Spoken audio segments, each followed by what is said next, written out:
And welcome back to Art with Mackenzie. We are finishing up our IMHET round with the fin sleeve that we were working on last time. I'm going to get a nice domed curve at the top for the fin to fit in nice and tight. Now, not too tight, just enough.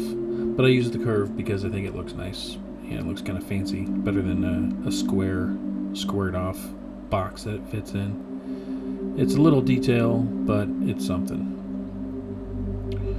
And here I use the bevel tool, and I come into this issue a lot. I thought I was doing something wrong, or this new Blender update was doing something wrong. But as it turns out, it's the scaling. So once you get the scaling right, then the bevel tool will work correctly, and you can bevel to your heart's desire.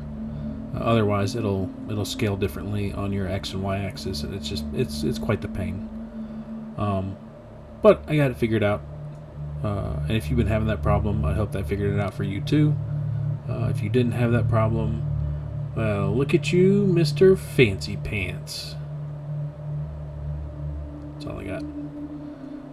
So now that we got the bevel at the top, we're going to inset it a little bit because we need to get these sides to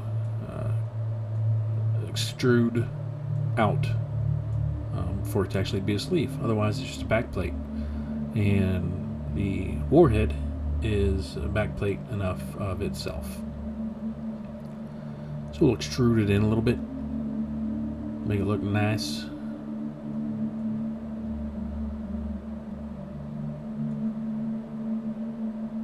And you do see me working as I go, trying to figure things out along the way. Because you're doing art with Mackenzie. It's not me just doing stuff and you looking. Because if you do stuff on your own, like some of these pros who just fly through stuff, you might run into these problems that I've run into and don't know how to fix. So I show you the problems that beginners like me have, and what I do to fix them. Hopefully that helps you out. I'd like to, if you know another channel that does that, that shows you the problems that normal people like you and me run into, let me know down in the comment section below, because I'd like to follow that person. Because I don't know anybody else, or too many other, nope, I don't know anyone else who does Blender, who's learning it as they go. So all those pros out there who've already made all these mistakes, don't make them anymore, and have forgotten. That's not a word, Mac. Forgotten. Now that's a word. They've forgotten about guys like you and me, who are just learning. So they don't answer the questions for us. And right now I am just trying to match the pre-sleeve that I did in the previous videos, because the size was right. It's just that the topography was just awful. It was terrible. So I try to work on that topography and get it right. So I throw in a mirror modifier to make my life twice as easy and half as complicated, because I only got to work on one side.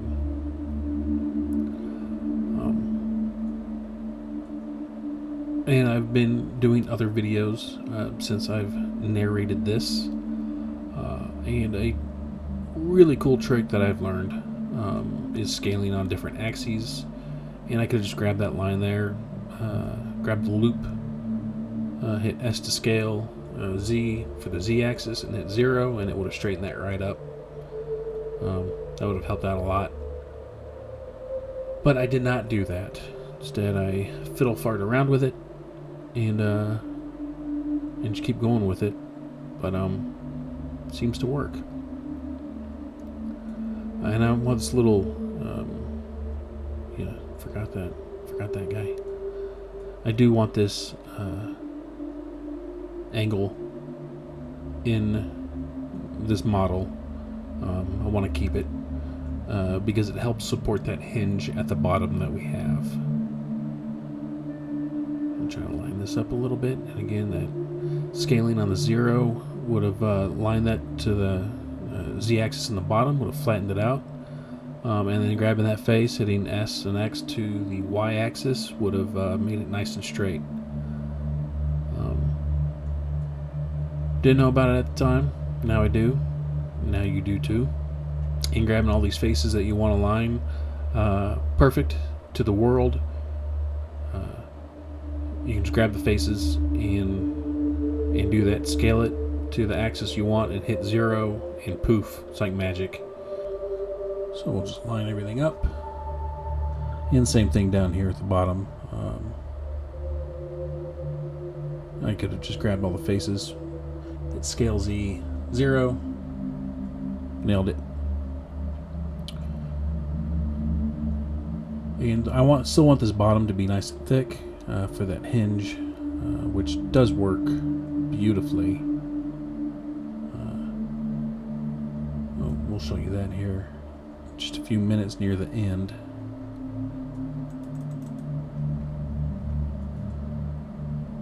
But I've found that doing things 4 or 5 times in a row gets successively better. Because, you know, I've gotten proficient at it. It'd be nice if I could just do it on the first go, but hey, you know, we're all learning here. We're all doing our best. And I don't really mind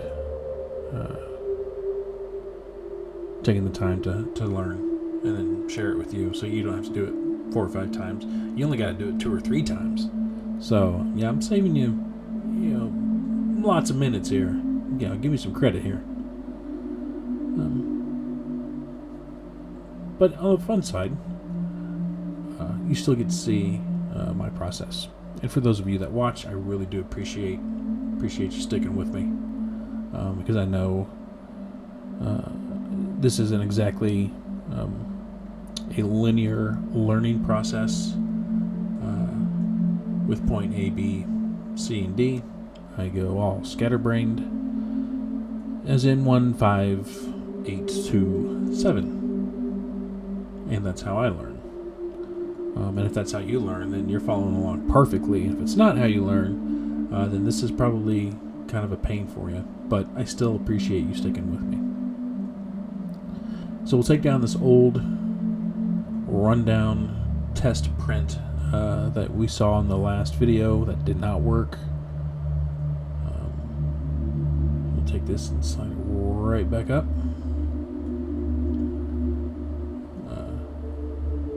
Just to line it up.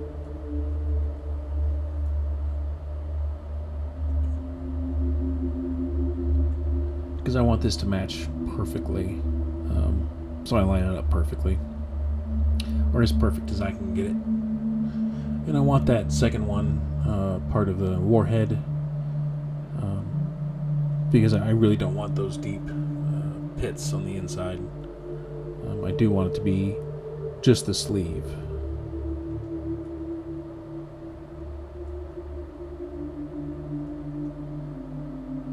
You know, I often, on these pretty technical rounds, I'll often grab everything in the edit mode and hit merge to by distance, and that seems to clean up a lot of really bad typography that I've been throwing in there. Also hit shift in to get my normal straight again, which is really good if you're doing coloring. But merging everything by distance is a real good practice that I've gotten into. And it's helped out a lot in not just the modeling, but also printing, because it's extra faces that the printer is going to see that I don't want it to see. So that's how I do. And here, my issue, because I no longer have that mirror modifier. Is that a bird at my window? So I heard tapping. That was a bird at my window. I merge here at center because I knocked off that mirror modifier where I would have added clipping and would have joined everything together. Would have been just swell. I need this arch to be higher, so I grab all the faces and extend it on the z-axis. I could have used proportional editing. Just grab maybe the top face and grab a few of the other faces. Scrolled on the mouse wheel to get a certain size, and they would have all come up. And if that's how you like to do it, keep doing it that way. This process takes a little bit longer, but I know it's exactly what I want to come out, what I want to work. And I grab these front faces, bring them down, and I still have issues. And Alt-Z is a great tool to undo all of your mess ups. I'll do a quick face and poof, instant done. And I really don't care about how it looks on the inside or the outside topography on this, because again, this isn't a model used for CG ground. So if you were doing this for a game or a simulation or something where perfect topography is necessary, take more time and do your topography better than the way I'm doing it, because I'm just doing this to print and this works for me. And if you're doing this following along to print, maybe sell or just have on your own, then you're doing just fine. Keep doing what I'm doing, because these print out beautifully without any issues. But I get that a little bit higher, and I look around to make sure I can eyeball and see if this fin is going to rotate out of that sleeve nicely. Because if it doesn't rotate out of the sleeve, then it's kind of a mess. And then what's the point after that if it doesn't rotate? We go through all this effort.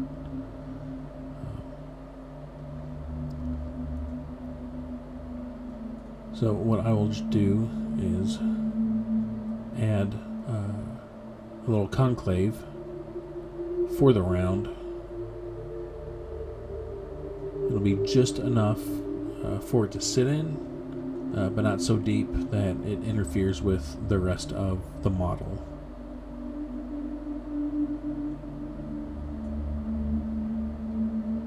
And I could go around and do a Boolean cut and just knock it all out, but I test it first to see if it works. Make sure that the thickness is just thicker than the fin, and that the Boolean cut will actually cut. Sometimes there are issues with it. And again, when you're printing things out, Boolean cuts are great. There's some modelers out there who hate Boolean. I do not. I kind of like it. It works for me.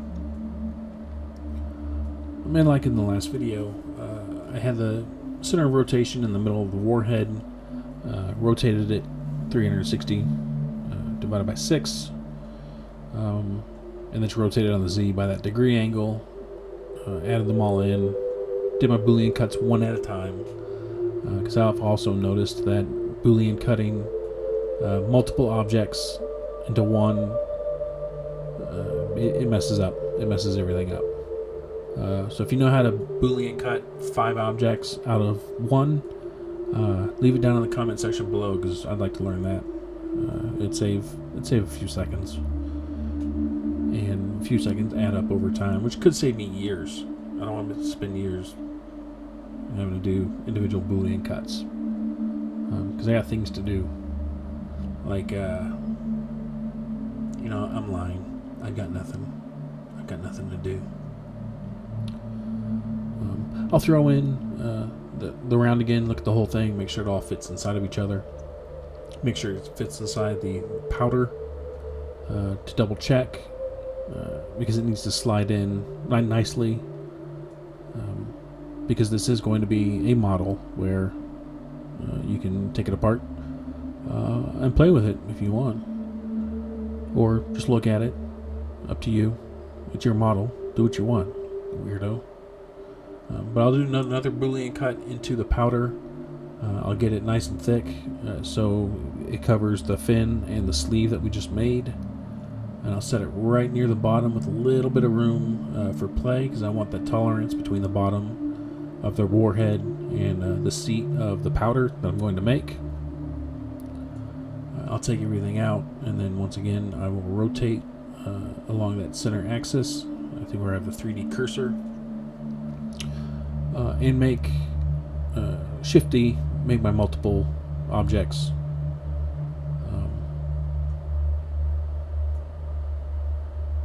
And make my cuts.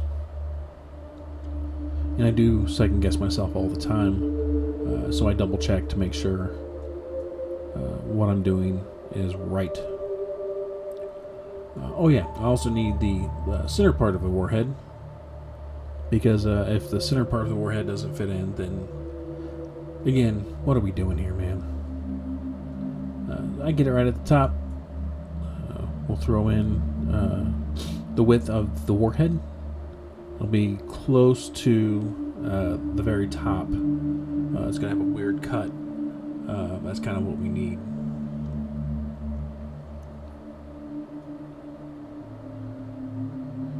Yeah, we'll take this little neck down a bit, because I decide I don't want it. Here we go. Throw in that center cone. Cut it out, which looks very nice. Good cut. Looks good from the bottom.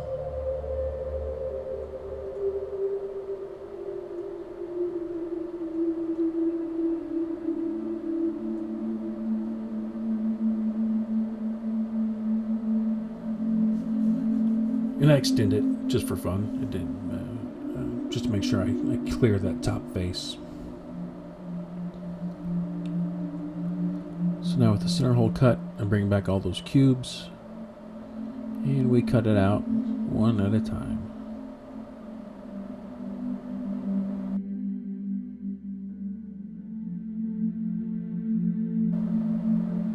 Poof.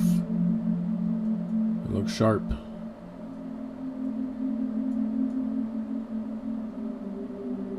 We'll start looking at the other parts to make sure they fit. And this is where the stub is going to go. And the stub assembly, this is where the powder ignites. From the powder from the stub ignites the powder in the round. The stub and that rod stay together, and they are ejected out of the gun after firing. But the powder does not. But it still needs to fit together for the model.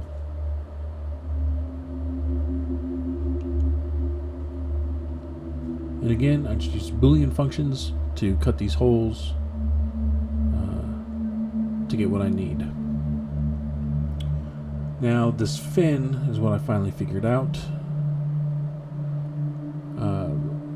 The resin that I'm using is semi-rigid at first and then becomes very rigid. So I bias the hinge to the point where I can slide in the front part, and the back part kind of locks it into place inside the hole. So it won't easily come out. I haven't tried taking it back out. I'm gonna guess that it doesn't. So it's a pretty good design. I have it facing inward to snap it in because people will be pulling it backwards and out, and I don't want it to actually accidentally slip out of its sleeve. And then have somebody try to put it back in, and then it snaps, and then they call me, "Oh, Mac, my fin fell out, it's broken, my model's broken, it sucks, you suck." I can't handle that kind of rejection, man. No, I just want to make quality products is what I want to do. And that's why I have that bias facing inward. That way it can't come out. and it's a solid piece. So we'll work on this little binder, which goes between the warhead and the shell casing. I'll make sure that the insides are wide enough to fit the base of the warhead, where the fins do come out right here, and it'll seat nicely against the top. And my first model was the Sabo round, the APF SDS, or Armor Piercing Fin Stabilized Discarding Sabo round. And it just kind of sits in between the warhead and the Sabo pedals. The Sabo pedals kind of keep it locked in place. And the other warheads that had this binder, I thought I'd just do the same thing. And then I made it, and the binder doesn't bind it. It wiggles around, which is what you don't want in a good model. When it sits there, you want to just put it together and then have it look great.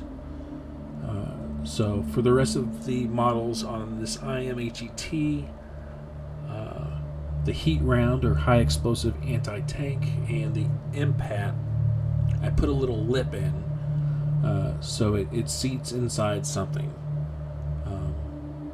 And I did have to modify this again to have that lip fit inside the warhead. So I remodeled the warhead a little bit. Put an inset inside the warhead instead of the inset inside of the powder or the shell casing, if that makes any sense whatsoever. And we'll do this here in just a second. I'll show you what I'm talking about. So it does make sense, in case it didn't. Because a tight fit is... it's always a good thing. Might be slightly too snug, but I don't want to go back and remodel this again. But I'll put in a loop cut around the radius, and then around the diameter rather, and lift it up. And then I'm going to... I don't Boolean cut here.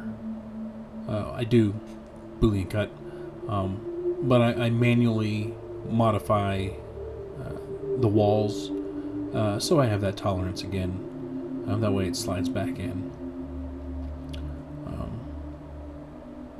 I don't have it going down into the powder.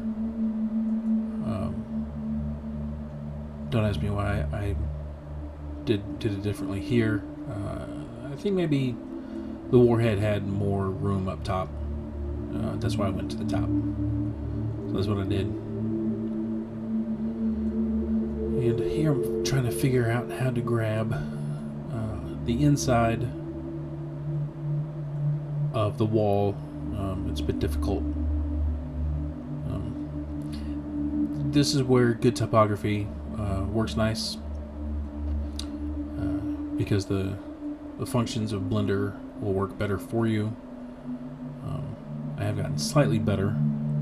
Not much, but just enough. If I did this again, I'd make a few minor adjustments. But that's just technical application. But the tolerances were fine. It fits in nicely. So I go into my slicer software and throw in the STL files that I exported. Do a whole bunch of fins all at the same time, because why not?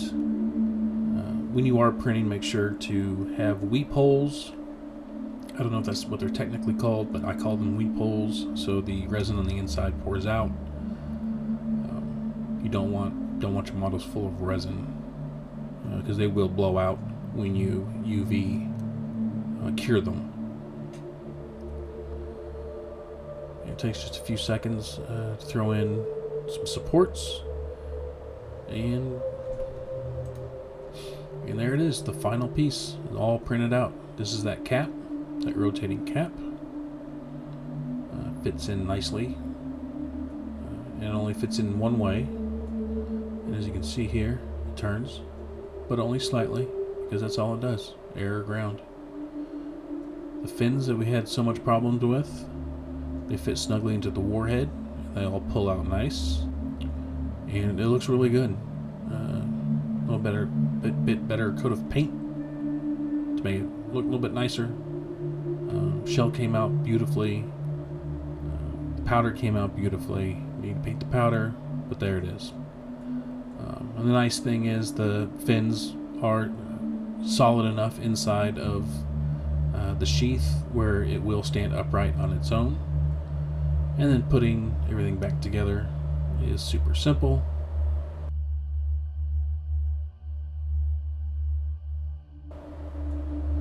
So there it is. We'll put the model back together. Thank you for joining me. If you liked what you see, make sure to like and subscribe.